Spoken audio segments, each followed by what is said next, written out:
अफगानिस्तान पतन, संघर्ष और सीख का विश्लेषण। प्रस्तुतकर्ता ज्योतिवर्धन। नमस्कार दोस्तों, आज अफगानिस्तान के साथ जो हो रहा है उसे दुनिया मौन के दृष्टि से देख रही है। तालिबान अपने कुछ सेनाओं के साथ पूरे देश पर कब्जा कर लिया है। यह आतंक का वह लहर है जिसके सामने अफगानिस्तान ने अपने घुटने टेक दिए। यह कैसे हो गया? यह क्यों हो गया? यह किस तरह की विचारधारा है जो मुल्क में दहशत फैला रही है? क्यों दुनिया के अधिकतर देश विस्तारवाद नीति को अपनाते हैं? यह डर है या उनके शक्ति का प्रदर्शन? अफगानिस्तान का पतन आज इसलिए हुआ क्योंकि वह 20 वर्षों में खुद को मजबूत नहीं कर पाया। अमेरिका के भरोसे एक देश ने अपने बल को नहीं पहचाना।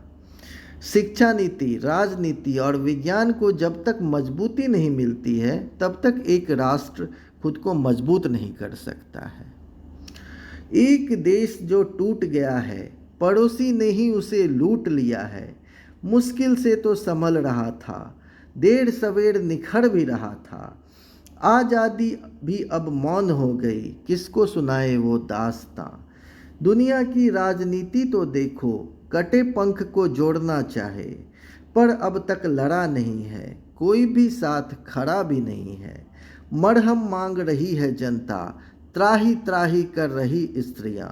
फिर से सजा दो इनकी मांग, लौटा दो इनका अफगानिस्तान। वो कहते हैं जब कोई देश कैद में होता है तो वहाँ क्रांतिकारियों का जन्म भी अवश्य होता है।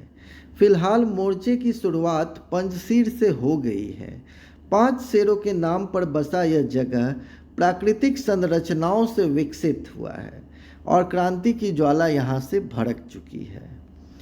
जज्बा जितना कठोर होगा, परिश्रम उतना रंग लाएगी। बिखर निखर कर जलेगा जब तन, आज़ादी जश्न मनाएगी।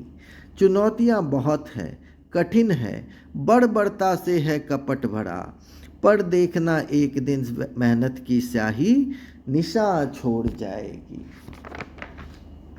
दोस्तों, हमें भी सीखने को बहुत कुछ मिलता है। हमें भारत को और दृढ़ बनाना होगा, हमें शिक्षा को बढ़ाना होगा। एक शिक्षित व्यक्ति ही देश को नए मार्ग से प्रभावित कर सकता है। आज हमारे देश में प्रगति के मार्ग व्यवस्थित भी हैं और अव्यवस्थित भी हैं। हाँ, बहुत से लोगों के विचार मेरे इस तर्क पर भिन्न होंगे, परंतु यह एक अखंड सत्य है कि भारत ने विकास के बहुत से बाधाओं को उन्नति से पार किया है।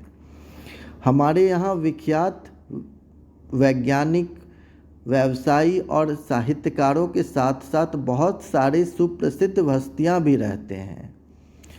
आज के बच्चे ही कल के भविष्य हैं।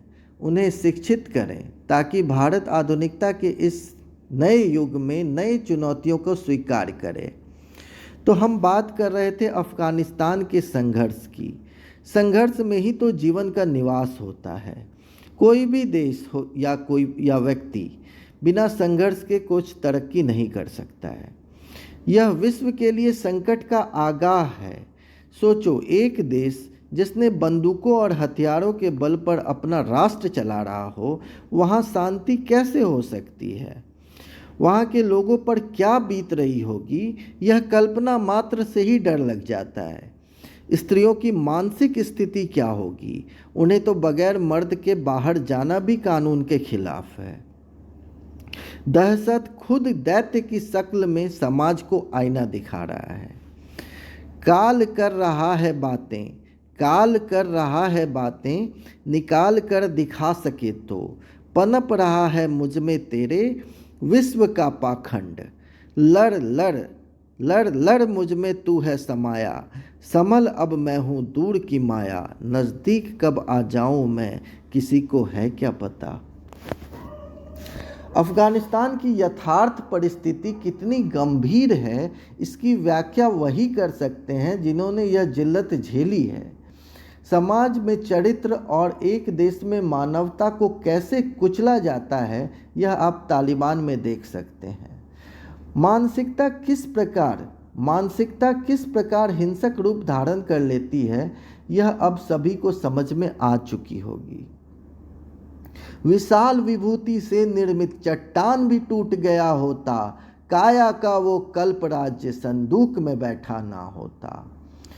जिस वक्त तालिबान ने अफगानिस्तान पर हमला किया था, तब किसी ने सोचा भी नहीं था कि चंद दिनों में ही पूरे देश पर कब्जा हो जाएगा।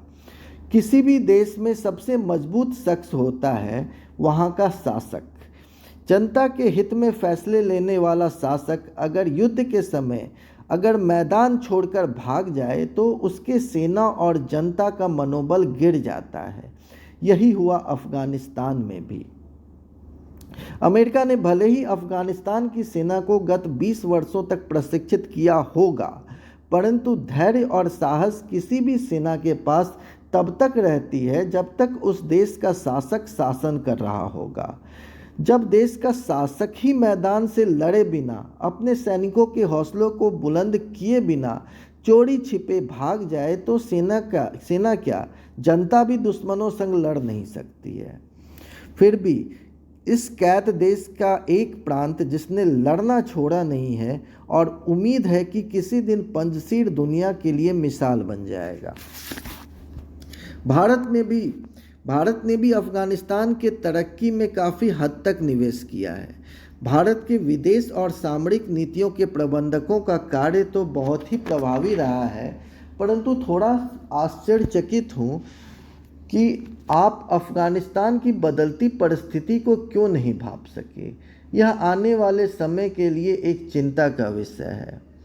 तो इसी के साथ मैं अपना ब्लॉग की समाप्ति करता हूँ। बहुत दुख है मुझे, बहुत दुख के साथ कहता हूँ कि अफ़गानिस्तान से ये चीज़ें सुनने के लिए मिल रही है।